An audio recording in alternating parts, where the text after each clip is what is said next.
अस्सलाम वालेकुम नाज़रीन, आप देख रहे हैं प्रोग्राम काशिफ अब्बासी के साथ। आज कल जो सुप्रीम कोर्ट में और जेआईटी खुसूसन चल रही है, कल 15 दिन के बाद दोबारा एक और रिपोर्ट सुप्रीम कोर्ट में पेश की जाएगी।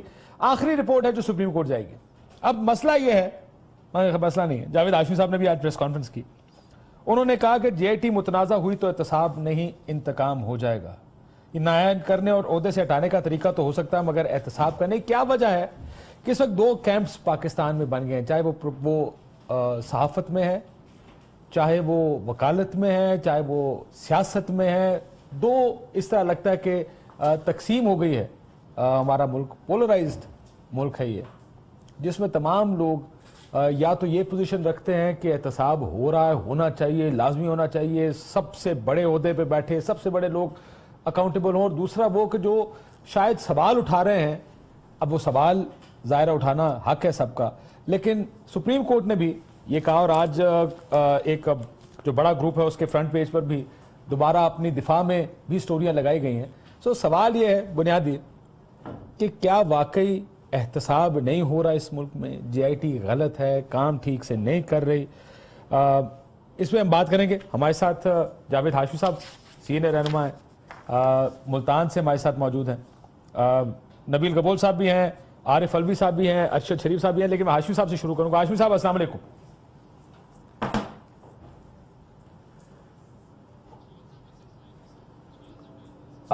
इस टाइम जावेद हाशमी साहब से हमारा राब्ता नहीं है, हम उनसे राब्ता कायम करते हैं। नबील गबोल साहब, ये जो तकसीम है, ये हमारी सोसाइटी तकसीम हो गई है। आपको नजर आ रहा है कि ये जो सोसाइटी की तकसीम है, चाहे मीडिया में है, चाहे सियासत में है, चाहे सहाफत, वकालत, दो कैंप्स हैं, दोनों कैंप्स बिल्कुल एक्सट्रीम जगह खड़े हैं। आपको ये नजर आ रही है तकसीम? नहीं, अब तो तकसीम काशिफ सब इदारों में आ गई है, सिर्फ एक दो इदारों में नहीं। अब सारे इदारे जो है ना वो नॉर्थ ईस्ट वेस्ट साउथ पे देख रहे हैं, और सब में तकसीम आ गई है, और तकसीम करवाया गया है, बाकायदा करवाया गया है। और जो प्लानिंग के तहत जिस तरीके से नवाज शरीफ साहब ने, क्योंकि जिस दिन ये फैसला आना था पनामा लीक्स का, उस दिन फैसला यही आना था आर्टिकल 62-63 के तहत।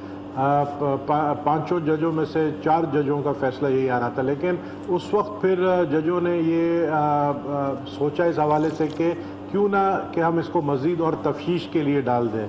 तो नवाज शरीफ साहब को भी पता है कि ये फैसला जेआईटी का किस तरीके से क्या आना क्या है, तो ये तकसीम करवाई गई। अब फैसला जब आएगा तो फैसले को भी ये तकसीम कर देंगे, फैसले को भी नहीं मानेंगे, कहेंगे कि जी ये फैसला जेआईटी, हम पहले दिन से कह रहे थे जेआईटी जो है वो हमारे खिलाफ जो है साजिश हो रही है, कुछ ऐसे हाथ हैं, छुपे हुए हाथ जो ये सारे कार्रवाई कर रहे हैं, मतलब इस तरह की बातें। और फिर राना सनाउल्लाह टाइप जो लोग और ख्वाजा साद रफी टाइप के जिन्होंने इस तरह के धमकी आमेज बयानात दी हैं, ये जाहिर है इससे कि नवाज शरीफ मान चुका है कि उसको उतरना पड़ेगा। अब वो अपने आपको ये शिकस्त नजर आ रही है। मैं जरा, मुझे अगर इजाजत है, मैं जावेद हाशमी साहब के पास भी जाऊंगा, क्योंकि जावेद हाशमी साहब की बड़ी प्रेस कॉन्फ्रेंस आज उन्होंने भी की।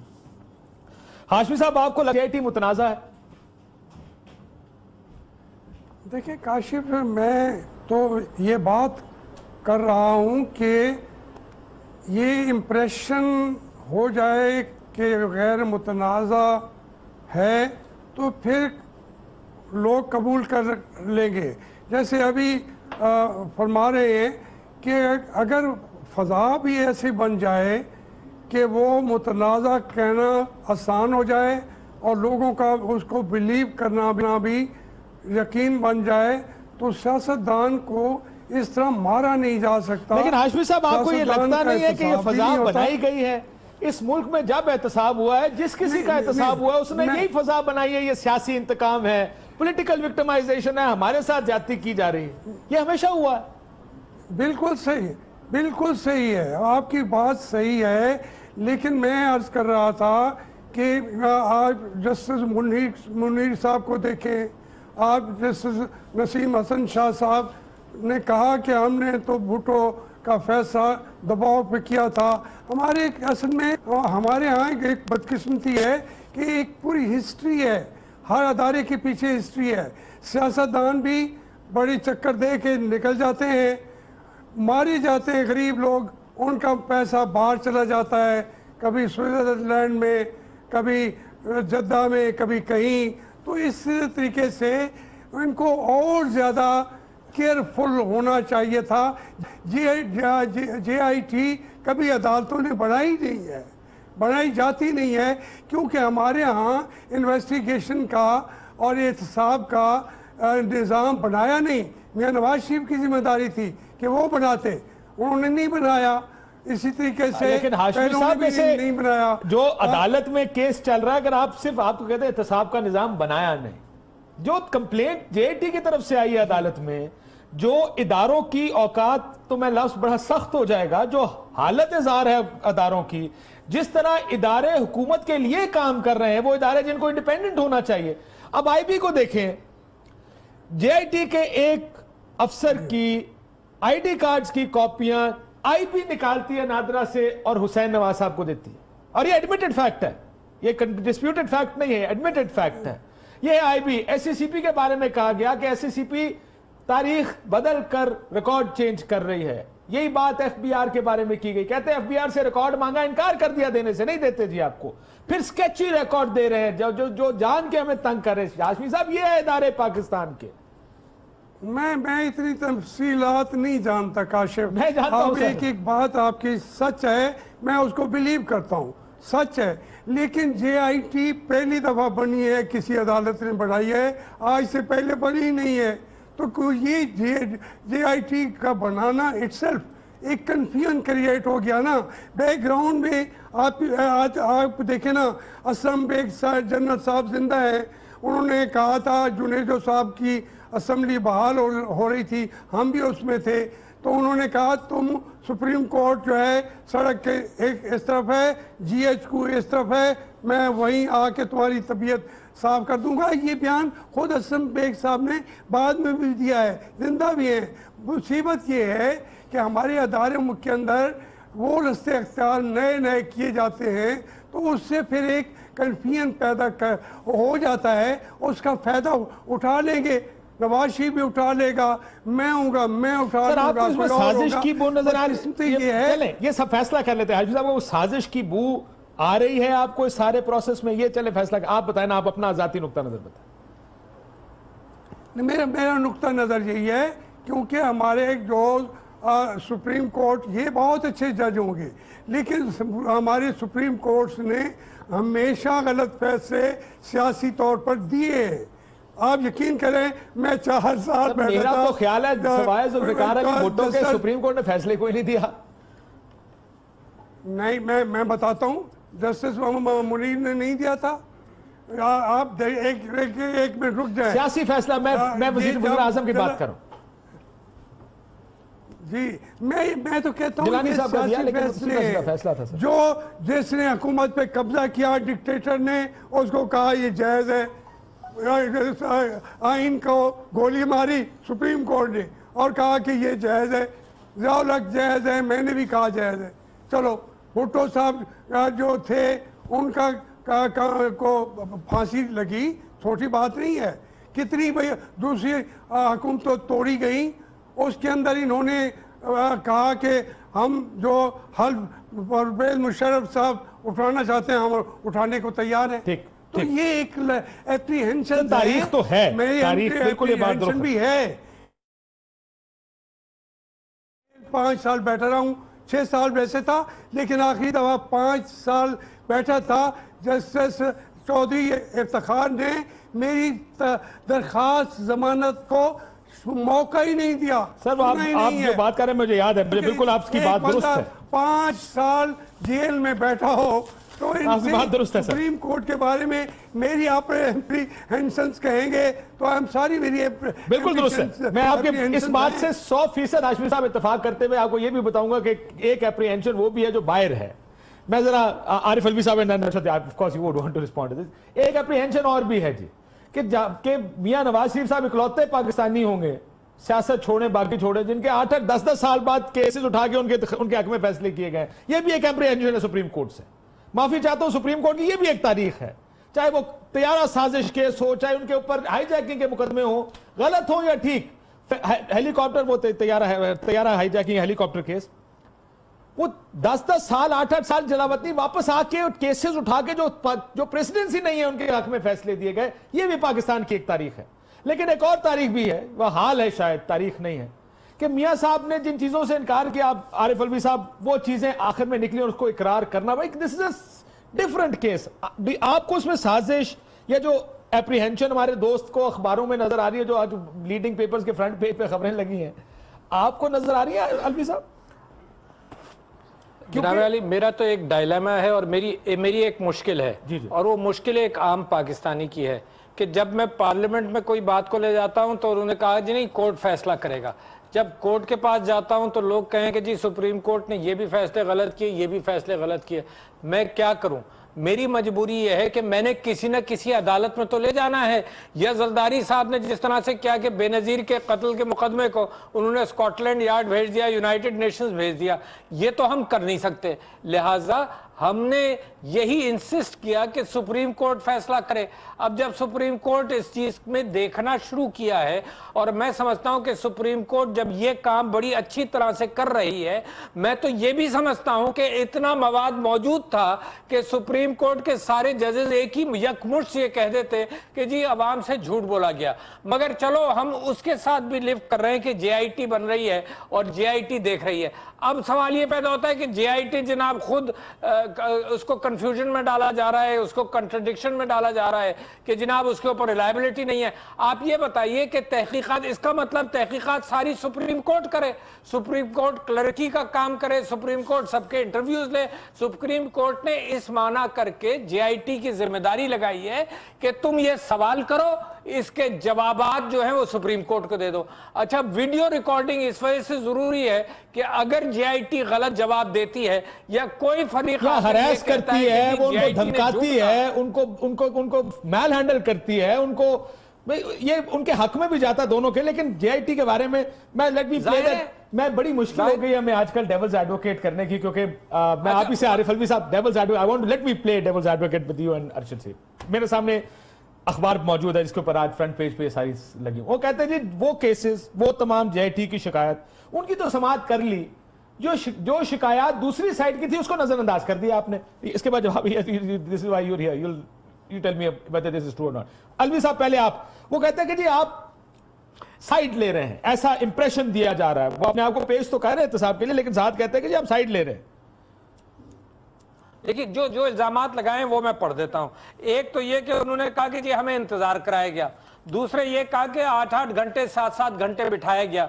अब आप ये देखिए कि सुप्रीम कोर्ट कह रही है 60 दिन में मुकम्मल करो, और आप ये कह रहे हैं कि 2-3 घंटे में हमें वहां से छूट दे दें। फिर उसके बाद ये कहा, फिर मैं आपसे ये कह रहा हूं कि JIT भी ये कह रही है कि ये जो इन्वेस्टिगेशन ब्यूरो IB ने जनाब तहकीकात की, इनके एक बंदे के फेसबुक अकाउंट से ये किया जिसको आप नशर कर चुके हैं। IB ने उसको डिनाई किया है, लेकिन ID कार्ड के निकालने को एडमिट किया, उसको माना है IB ने।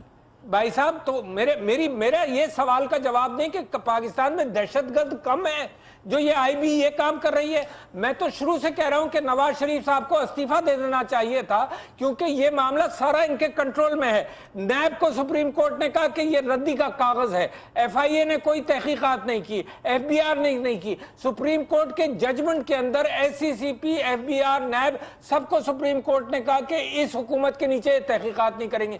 मेरी तो बड़ी रिजर्वेशन नवाज शरीफ के ऊपर है। अच्छा, वहां से अब ये इंडिपेंडेंट कुछ लोग आए हैं, उनको आप कंट्रोवर्शियल बनाना इनकी मजबूरी है, इनके पास रहा कुछ नहीं, ये कह कुछ नहीं सकते सवाए इसके कि जो लोग तहकीकात कर रहे हैं वो गलत कर रहे हैं। तो ये तो डायलेमा में कौम को फंसा दिया है। काशिफ, आपने जब प्रोग्राम का आगाज किया था, आपने खुद एक अल्फाज इस्तेमाल किए, फजा बनाई गई है। अब आपने खुद बता दिया कि फजा बनाई गई है। हुआ यही है कि पहले आप इल्जामात लगाएं, उसके बाद आप कहें कि जी जो मैंने इल्जामात लगाए हैं उससे ये चीज जो है कंट्रोवर्शियल। उसके बाद अपने हक में मीडिया ग्रुप्स लें। ये पुरानी तरीका, ये पाकिस्तान इकलौता का मजा नहीं। 1990 की दिहाई में आप कोर्ट डॉक्यूमेंट्स उठा के देख लें जो हुदैबिया के, जब हमजा शहबाज जो हुदैबिया के डायरेक्टर थे उनकी बेल हुई, उसमें उनकी 18 साल से कम उम्र थी। उस वक्त भी जजेस के ऊपर इन्होंने ऑब्जेक्शन लगाए कि जनाब ये फलां जज जो है ये तो हमारे खिलाफ बायस है जी, फलां जज है इसका पीपल्स पार्टी से ताल्लुक है इस वजह से। तो ये पुरानी टैक्टिक्स जो है ना वो आज भी इस्तेमाल कर रहे हैं। अब ये है कि JIT को साथ आज शुरू हो गया सुप्रीम कोर्ट की, जी सुप्रीम कोर्ट ने बाकी का एतराजात का जवाब नहीं दिया। हम चाहते क्या है इस मुल्क में? रूल ऑफ लॉ चाहते हैं। रूल ऑफ लॉ कहां से इंप्लीमेंट होगा? सुप्रीम कोर्ट ऑफ पाकिस्तान, मुल्क की सबसे बड़ी अदालत। जब आप मुल्क की सबसे बड़ी अदालत पे एतमाद करने के लिए तैयार नहीं है तो आप चाहते क्या इस मुल्क में? मॉब जस्टिस हो, जो कि हम बहुत सारी चीजें देख रहे हैं, जगह जगह जो वाकयात होते हैं, आप उस तरफ इस कौम को लेकर जाना चाहते हैं। और जब हुकूमत की तरफ से का जवाब दो, 6 मुकाबला 6 जो आज स्टोरियां लगाई जा रही हैं कि 6 का नोटिस लिया, जो JIT की शिकायत है, जो हुकूमत की शिकायत है, उनको नोटिस नहीं लेते। JIT बनाई किसने? सुप्रीम कोर्ट ऑफ पाकिस्तान ने बनाई है। इंटेलिजेंस ब्यूरो ने इतराफ किया कि जनाब बिल्कुल हमने नादरा से ये डेटा निकाला। आगे सवाल तो ये ना कि आपका क्या काम था हुसैन नवाज को वो आप प्रोवाइड करें? हुसैन नवाज इस मुल्क के वजीर आजम है, उनकी ऑफिशियल कैपेसिटी है। How did it land up? Technical data WhatsApp पे भी आ जाता हूं मैं, टेक्निकल डेटा के भी मैं जवाब देता हूं। आर्टिकल 190 के तहत सुप्रीम कोर्ट ने तमाम इदारों को कहा है कि जनाब जो भी इनको मावनत चाहिए JIT को आप दें, चाहे वो MI हो, चाहे वो ISI हो, चाहे FI हो, चाहे इंटेलिजेंस भी हो, किसी से भी वो मावनत हो रही है लोगों की, वजीर आजम की हो रही है। वजीर आजम की अगर आप 99 की, मुझे अच्छी तरह याद है, मैंने एक डॉक्यूमेंट्री इस पर बनाई थी, नवाज शरीफ साहब का ये पुराना फोबिया, वो 99 वाले से ना बाहर नहीं आ रहे। उस वक्त भी कहते थे कि जनाब हमारी मॉनिटरिंग हो रही है, हमारी कॉल टेप हो रही है, हमारी सर्विलेंस हो रही है। वजीर आजम हाउस में ऐसे हालात देखे गए जिससे पता लग रहा था कि शायद यहाँ पे मामला कुछ और है। वो उस पुरानी 90 की दिहाई वाली जो कहानी है ना, उससे निकले नहीं है, विदाउट रियलाइजिंग कि इस वक्त एक आजाद अदलिया है जो ये कहते रहे। मेन मुकदमा क्या है? सबूत, मनी ट्रेल, बैंकिंग ट्रांजेक्शन किधर है, उसका सारा जवाब दे दें। ये आपको इश्यूज की जरूरत ही नहीं है। व्हाट्सएप कॉल वाली स्टोरी पे हामिद मीर साहब खुद जियो पे बैठ के कहते रहे कि जनाब एक आला हुकूमती शख्सियत ने मुझसे राब्ता किया और मैं उसका नाम भी बता सकता हूं अगर चाहिए हो, और उन्होंने बाकायदा ये स्टोरी प्लान की। और सवाल यही आ रहा है, जो रिकॉर्ड टेम्परिंग और SCCP के ऊपर सारी चीजें आ रही हैं कि जो हिजाजी साहब हैं, इसहाक डार साहब के पुराने दोस्त, जिनकी अपॉइंटमेंट, जिनकी प्रमोशन के इसहाक डार साहब आते हैं तो उनकी अच्छी अपॉइंटमेंट्स भी होती हैं, सारा कुछ। रिकॉर्ड टेम्परिंग के अलावा वो वाला खत कहां से गया? अगर आप उसका इन्वेस्टिगेट करने बैठेंगे तो हिजाजी साहब से इसहाक डार साहब और आगे फिर मीडिया में प्लान कैसे हो रही है। हामिद मीर साहब अगर ये बात कह रहे हैं तो आपके सामने सारी चीजें क्लियर हो रही हैं कि फजा बना कौन रहा है, कंट्रोवर्सी क्रिएट करके इल्जामात लगा के आप कहते हैं ओह जी इल्जाम लगा दिए मैंने, और उसके बाद आपने कह दिया कि ये चीज है। मतलब इल्जाम किस हद तक सीरियस और संगीन है? संगीन कैसे? जब सुप्रीम कोर्ट ने फैसला देना है ना काशिफ, अगर आप सुप्रीम कोर्ट के फैसले को नहीं मानेंगे, मुक्कन दे दे, मैं ही कहने लगे।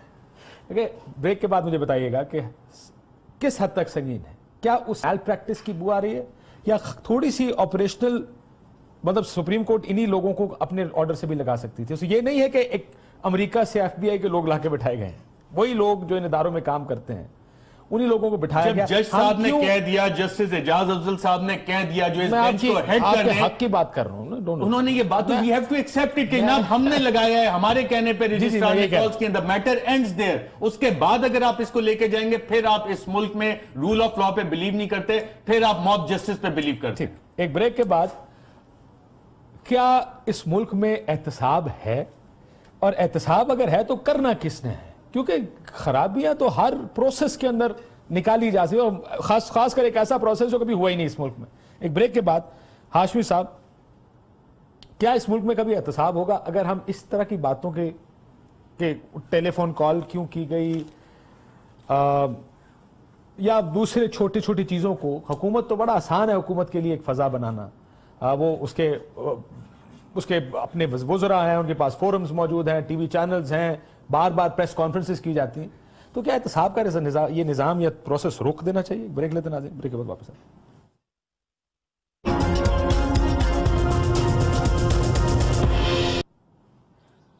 वेलकम बैक नाज़रीन। हाशमी साहब, एहतसाब इस मुल्क में वैसे ही नहीं होता, आप जानते हैं, हम जानते हैं, किसी का एहतसाब आज तक इस मुल्क में नहीं हुआ।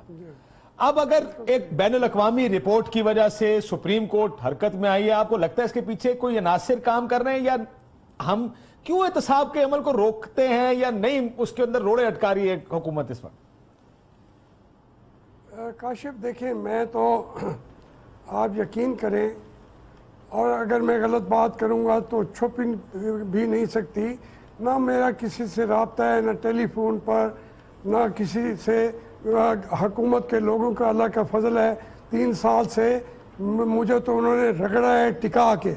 मेरे भाई 75-78 साल का, वो कचहरियों में आता है, दोनों टांगें उसके चलने के काबिल नहीं है और कोई उसके ऊपर जुर्म भी नहीं। और मेरे पूरी फैमिली पे एक बहनोई मेरा मर गया 74 साल का पीर नज़ीर अहमद शाह साहब, वो भी इनकी पेशियाँ भुगत रहा था। मैं ये अर्ज़ करता हूँ, मैं चूँकि इस मुल्क का शहरी हूँ, मैं देखता हूँ हालात को। मैं एक बात आपसे कहूँ कि अगर ये इन्होंने वहाँ पे ISI को भी बुला लिया, MI को भी बुला लिया, मेरा यकीन है, ईमान है कि वो अच्छा काम कर रहे होंगे, तो दूसरे फरीक को ये मौका क्यों फराहम किया? IBB पाकिस्तान का अदारा है, ताकि वो अगर कोई गलत बात होती तो ये उनको पकड़ते, वो इनको पकड़ते, कम से कम बैलेंस तो हो जाता। एक बात मेरी याद सुन रहे, मैं पाकिस्तान के एक शहरी के तौर पे कह रहा हूँ, मेरी बहुत ज़्यादा अकीदत है, खोसा साहब से भी, मेरे इन दोनों जजों से भी अकीदत है। लेकिन अगर वो कहते हैं कि 8 एंकर बैठ के बातें करते हैं, जजेस तो प्रोग्राम देखते ही नहीं, तसव्वुर भी नहीं किया जाता। उन्होंने अपने आप को अलूफ रखना होता है ताकि वो किसी प्रोग्राम से मुतासिर ना हो। तो मुतासिर अगर हो जाएंगे तो फिर वो यकीन जो है, मैं तो चलो फिर भी मैं मान लूंगा कि ये बात ठीक है, लेकिन जो दूसरा फरीक होता है वो कैसे यकीन करेगा? ये अजाब बढ़ रहा है सर। लेकिन हाशमी साहब, मसला ये, मुझे एक बात बताएं, वैसे मैं जरा नबील कबूल साहब से ये सवाल पूछा जाए। ठीक, मुझे ये मसला ये कि जब हम अदालत की बात कर रहे हैं, JIT की बात कर रहे हैं, हम हर किस्म का नबील कबूल साहब उस पर असूल डालते हैं कि उसका कोड ऑफ कॉन्डक्ट है, उसको टीवी या अखबार नहीं पढ़ना चाहिए। मेरा वजीर आजम पिछले 1 साल में 2 दिन गया है सिर्फ कौमी असेंबली में, उसको तो वजीर आजम ही नहीं होना चाहिए इस मुल्क का। उस तरफ हम नहीं, कोई हम जमहूरियत को, इस हुकूमत को, इस पार्लियामेंट को कितना लेवरेज देते हैं, इतना लेवरेज देते हैं। क्या किसी मुल्क का कोई सोच सकता है बरतानिया, यूरोप का वजीर आजम के अपनी पार्लियामेंट में ना जाए? यहाँ पे तो इस औकात ये पार्लियामेंट की कि हमारे लोग यहाँ पे आते नहीं है। नवाज ने गलत किया है सर, तो सिर्फ गलत नहीं ना सर, मसला फिर उसको असेंबली में नहीं होना चाहिए, उसको सेनेट को कानून बनाना पड़ा, अपनी रेगुलेशन बदलनी पड़ी कि वजीर आजम आए हमारे उसमें। ये फैसला हम कहते हैं चले जमहूरियत है, चलने दें, कोई बात नहीं, चलने दें, लेकिन व्हाई इज इट हमारी यही चीज नबील साहब कोर्टों के लिए क्यों नहीं कि थोड़ी लेवरेज दे दें, कोई बात नहीं, निजाम आगे चले, बेहतरी की तरफ जाए, लोगों का एहतसाब हो। काशिफ, मैं यही कह रहा हूँ कि पहली दफ़ा तारीख़ में पाकिस्तान की पहली दफ़ा ऐसा हुआ है कि जिस JIT में अजमल पहाड़ी और दूसरे बड़े बड़े नामवर दहशतगर्दों को बिठाया गया, उसके लिए सुप्रीम कोर्ट एक JIT सिटिंग प्राइम मिनिस्टर के लिए बनाती है। तो ये वक्त बदल रहा है, वक्त बदल रहा है। वज़ीर आज़म आपने यूसुफ रज़ा गिलानी भी देखा जो डेली असेंबली में आता था, और ये प्राइम मिनिस्टर अपने मिनिस्टरों को 6-6 महीने नहीं मिलते हैं। तो मैं कहता हूँ जो आप लेवरेज की बात कर रहे हैं सुप्रीम कोर्ट में, तो सुप्रीम कोर्ट अब सब कुछ सुप्रीम कोर्ट के हाथ में है। सुप्रीम कोर्ट अपने आप को कितना बचा सकती है? सुप्रीम कोर्ट कोशिश कर रही थी, अभी जो कोशिश की है सुप्रीम कोर्ट ने कि सब कुछ JIT पे डालकर और बाद में फैसला तो वही देना जो उन्होंने देना, जो उन्होंने पहले दिया था फैसला, जो 2 जजों ने दिया था वही फैसला आएगा। लेकिन अब वो JIT के थ्रू ये फैसला, देखिए, प्रीएम्प्ट ना करें, अदालत को फैसला कर लेने दें, प्रीएम्प्ट ना करें। नहीं, प्रीएम्प्ट की बात नहीं है। देखें, बात मुझे पता नहीं है, कबूल साहब, अरशद शरीफ साहब जानते होंगे, मैं तो मुल्तान में बैठा हूँ, नहीं सर, अगर जानते भी हो किसी को अदालती फैसले को सुन के मैं बात करता हूँ, अदालती फैसले को प्रीएम्प्ट नहीं करना चाहिए। Let the court give its own verdict. हम नहीं जानते कि और क्या करें। नहीं, हम JIT को प्रीएम्प्ट कर सकते हैं, अदालती फैसले को प्रीएम्प्ट नहीं कर सकते। नहीं, JIT को भी प्रीएम्प्ट ना करें, उनको फ्रीडम के साथ काम करने दें। JIT एक्सटेंशन है सुप्रीम कोर्ट की। जब हम कहते हैं कि JIT पर तनकीद, सुप्रीम कोर्ट पर तनकीद है, तो वही कोर्ट ऑफ कॉन्डक्ट है। डेविल्स एडवोकेट एक सवाल है, नबील कबूल साहब, एक सवाल आपकी इजाजत से। मियां नवाज शरीफ साहब आए बाहर और आके उन्होंने फिर एक दफा मीडिया प्रेस कॉन्फ्रेंस नहीं कौम से खिताब भी किया और कहा कि जी जो कुछ मैं सुप्रीम कोर्ट को दिया था वही यहाँ पे दे दिया है। इसका मतलब क्या हुआ? कोई नया फैक्ट नहीं दिया। मतलब क्या हुआ कि वही चीजें जो सुप्रीम कोर्ट के पांचों मौजिद जज साहिबान रिजेक्ट करते हैं, दो तो कह चुके हैं कि झूठ है, सादिक और अमीन नहीं है, तीन ने कहा नहीं मजीद इस पे एक मौका और देते हैं। JIT जिसके बनने पे इन्होंने मिठाइयां बांटी, खुशियों का इजहार किया, वजीर आजम ने बाहर आके कहा जी जो कुछ वहां दिए, मतलब क्या है इसका? एनालिसिस तो आप दे सकते हैं। जी जी, मेरा उसका मतलब शायद ये कि उनके पास कोई ज्यादा एविडेंस नहीं है देने को। This is a stated fact. जो नबील कबूल साहब, फैक्ट तो यही है, लाइक इट और नॉट, उनके पास शायद एविडेंस नहीं है। नहीं, उनके पास एविडेंस नहीं है ना, नवाज शरीफ के पास एविडेंस नहीं है। वो But let the court decide. इस वक्त let the court decide. इस वक्त नहीं, मेरी बात सुने तो सही ना आप। मैं चाह रहा था आप एक जावेद हाशमी साहब के साथ एक्सक्लूसिव आज इंटरव्यू करते हैं। उसकी रीजन ये है कि जावेद हाशमी साहब नवाज शरीफ को भी अच्छी तरह जानते हैं और इमरान खान को भी अच्छी तरह जानते हैं और जरदारी साहब को भी बड़ी अच्छी तरह जानते हैं। वो कहते हैं PhD करनी चाहिए उनकी सियासत समझने के लिए। आप नहीं जानते, वो जानते थे बड़े अर्सा पहले उनको। आज जो प्रेस कॉन्फ्रेंस की है ना, बहुत जबरदस्त प्रेस कॉन्फ्रेंस की है जावेद हाशमी साहब ने। आप उसके पॉइंट्स निकालते हैं, आप उस पर भी कुछ बातें करते हैं जो जावेद हाशमी साहब ने बातें की हैं।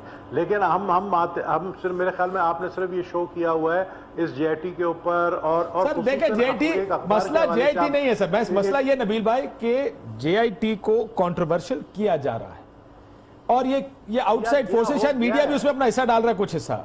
क्या ये होना चाहिए? कंट्रोवर्शियल हो गया है। देखिए, कंट्रोवर्शियल हो गया है, किया नहीं जा रहा है, हो चुका है।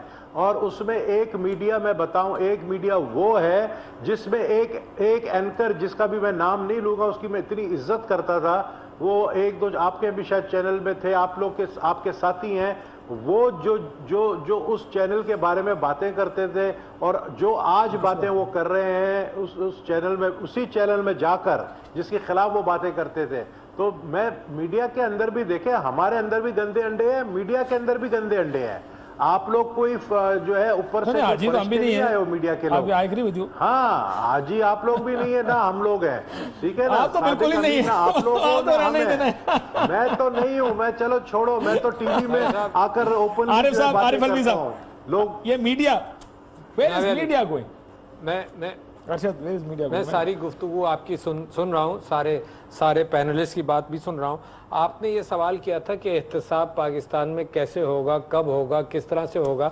तो जनाब, जब भी आप एहतसाब करने निकलेंगे अशराफिया का, तो सवाल कंफ्यूजन ये किया जाएगा कि 47 से करो, 77 से करो, 69 से करो, 85 से करो, 2000 से करो। उसका क्यों नहीं किया? सिर्फ मेरा क्यों? पहले उसका करो, वो पहले आया था, मैं बाद में आया था। I agree with you, this is a typical Pakistani debate जो सर्कल्स में घूमती है बस। अच्छा जी, दूसरी बात, एक तो ये, दूसरी बात मैं ये समझता हूं कि देखिए सारी कंट्रोवर्सी सिर्फ इस बुनियाद पर है कि मनी ट्रेल दिखा दो, ये प्रॉपर्टी तुम्हारी है, ये मनी ट्रेल है, ये यहां से पैसा यहां गया, इसको दिया और ये है।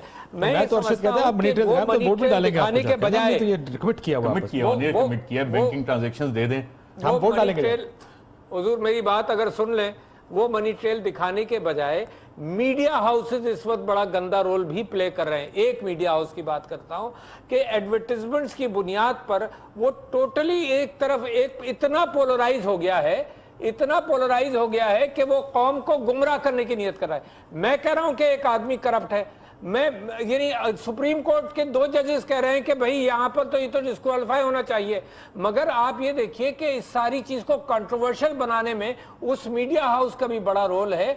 और मैं सीधी सिंपल बात है कि मनी ट्रेल दिखा दो और कह दो कि जी ये हमारे जायदादें हमने ऐसे खरीदी, उसका कोई नया कागज नहीं आया है, वही पुराने कागज उन्होंने कह दिया है कि जो सुप्रीम कोर्ट में हमने दिए थे वही हैं। इसका मतलब अगर कतरी का भी एविडेंस नहीं रिकॉर्ड होता तो किस्सा तमाम है। जब किस्सा तमाम है तो सबसे बड़ा काम यह किया जा सकता है कि JIT को इतना गंदा करो, सुप्रीम कोर्ट बाद में गंदी करेंगे। सुप्रीम कोर्ट के हवाले से अभी भी मडी द वाटर्स। बिल्कुल स्ट्रेटेजी, और ये माजी में ये स्ट्रेटेजी काम करती रही है नून लीग के लिए, जिस वजह से हुदैबिया के केसेस और टेक्निकल जस्टिस जिसका केस जजमेंट में भी जिक्र है कि तकनीकी इंसाफ इनको हमेशा से मिलता आया। कभी मुशर्रफ साहब के साथ डील्स कर ली और सऊदी अरब चले गए और कौम को कहते रहे जी कि कोई डील नहीं, और बाद में वो मुआहदे भी निकल आए। वो प्रेस कॉन्फ्रेंसेस भी सऊदी इंटेलिजेंस चीफ ने आके करके बता दिया कि जनाब ये वाले कौम के सामने जो झूठ बोले गए थे उसकी असल हकीकत ये। अब जो स्ट्रेटजी अपनाई जा रही है कि कम से कम JIT और सुप्रीम कोर्ट पे इतने सवालात उठा दो कि और कुछ नहीं, या ये प्रपोजल्स भी आ रही हैं कि जनाब किसी और अदालत में भेज दें, सुप्रीम कोर्ट को फाइनल जजमेंट नहीं देनी चाहिए। और मियां साहब की वो बात जो उन्होंने कौम से खिताब में कही थी वो वाहिद एक सही बात थी, जिससे कि तमाम लोग एग्री भी करते हैं, और जिसका जजमेंट में जस्टिस आसिफ सईद खोसा साहब ने भी जिक्र किया कि जो लोग ये इस तरह 2 नंबरी से माल बनाते हैं वो अपने नाम पे असासे नहीं रखते, और अगर आपके अपने नाम पे नहीं है असासे और उसका मनी ट्रेल बैंकिंग ट्रांजैक्शन नहीं है तो फिर ये यकीनन चोरी का पैसा साबित होता है। ये एक आम बंदा इस वक्त जा रहा हो, उसको पुलिस वाला रोके, कागजात मांगे, नहीं है, गाड़ी बंद हो जाती है। इतना लीवे दिया गया है, मोटरसाइकिल भी बंद हो जाता है, मोटरसाइकिल बंद हो जाता है। कोई भी आप किसी थाने में कभी किसी ने जहाज के कागज चेक किए वो बिलियंस के कमीशन होते हैं, वो तो चेक नहीं होते। That's a good one. एक ब्रेक लेते नाज़रीन, ब्रेक के बाद वापस आते हैं।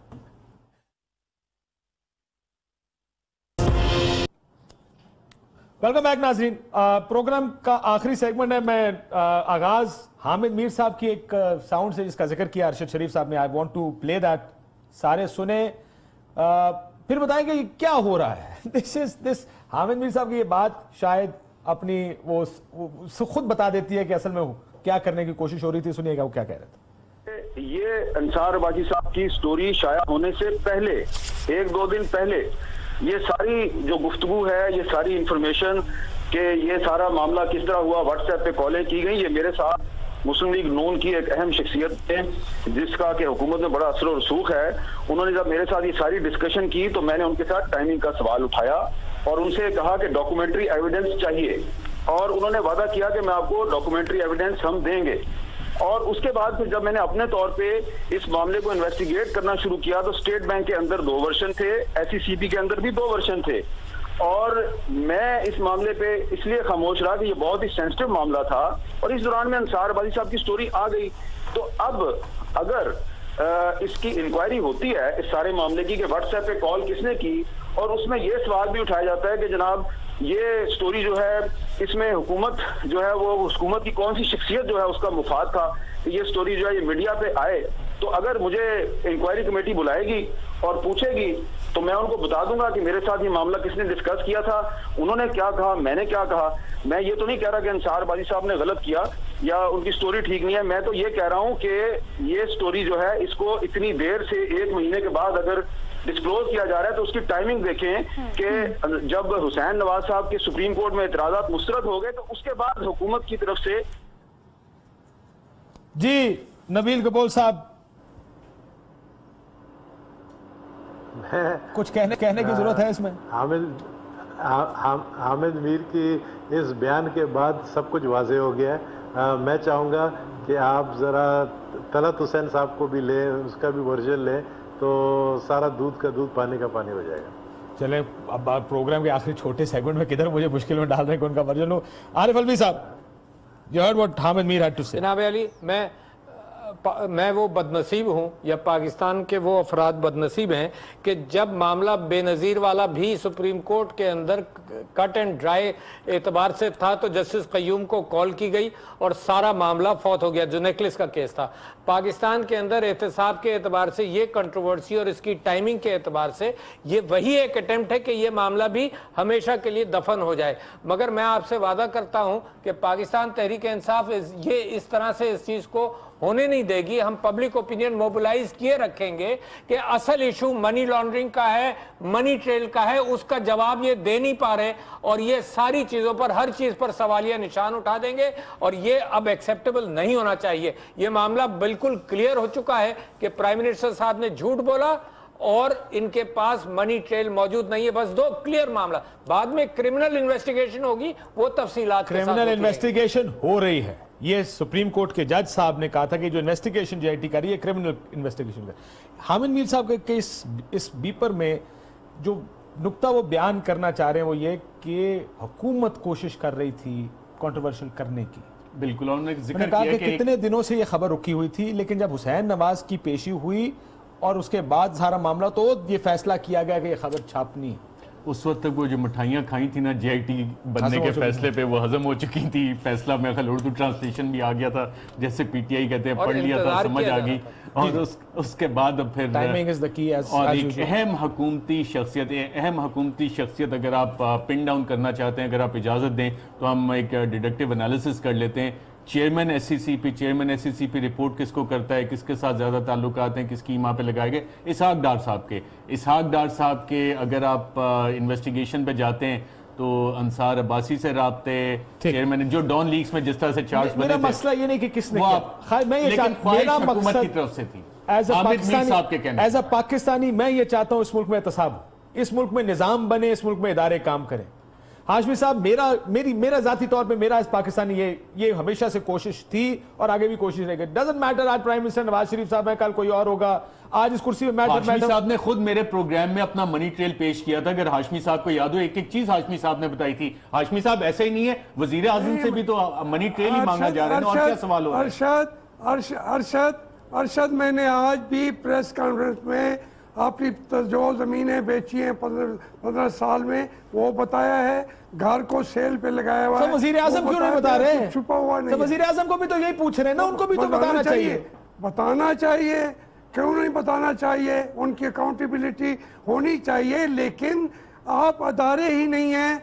और इदारे बनेंगे कैसे? इदारे ये देखें ना किस तरह खराब कर रहे हैं। आपने हामिद मीर को सुना, फिर कैसे एहतसाब होगा? आपने हामिद मीर को सुना, हुकूमत अदारे को कंट्रोवर्शियल। नबील साहब आप भी कुछ कहना चाह रहे हैं? Quick response from you sir. हुकूमत कंट्रोवर्शियल करने की कोशिश कर रही है। जावेद हाशमी साहब से 2 सवाल मैं पूछना चाहता हूं। जल्दी क्विकली सर, बिल्कुल जरूर। एक तो उन्होंने, ठीक है, उन्होंने कहा कि प्राइम मिनिस्टर को डिसीट होगा, उसके बाद क्या होगा, उसके ऊपर कोई कानूनी कार्रवाई नहीं होगी। फिर उन्होंने कहा कि इमरान खान ने भी पैसे जो है जो उनको मिले शौकत खानम के, वो उन्होंने थाईलैंड में लगाए हैं। तो मेरे ख्याल में कि इस पे भी जो है इंक्वायरी बैठनी चाहिए। एब्सोल्युटली सर, ये कोई नहीं कह रहा कि एक को इन्वेस्टिगेट करें, दूसरे को अब इमरान खान पर इल्जाम लगा दो, इधर उधर सारे इल्जाम लगाओ ताकि असल इशू कॉम्प्रोमाइज हो जाए। मैं अर्ज करता हूँ भाई अलवी साहब प्लीज, मैं कोई गलत बात नहीं करूँगा, आप भी मेरी तारीफ करेंगे।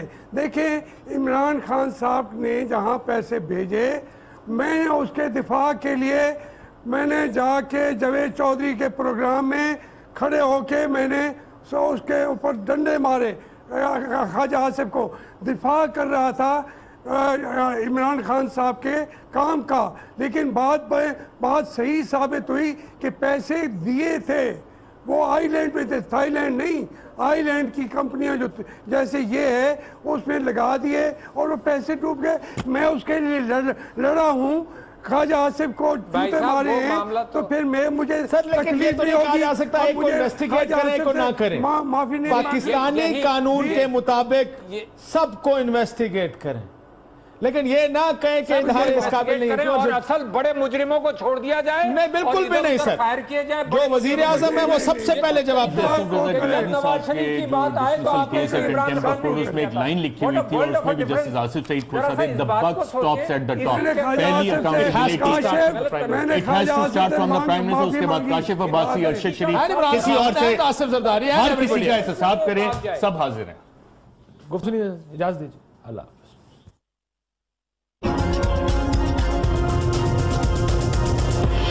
ARY News Application. The latest news at your fingertips. At ARY, we feel it's essential to give you, our viewers, access to news wherever you are, whenever you want. Easy to use and a simple interface, giving you the best usability factor. Watch live streaming in HD quality. World news, making sure you're in touch with the world. And much more. Download our free app now and start watching your favorite programs at your convenience.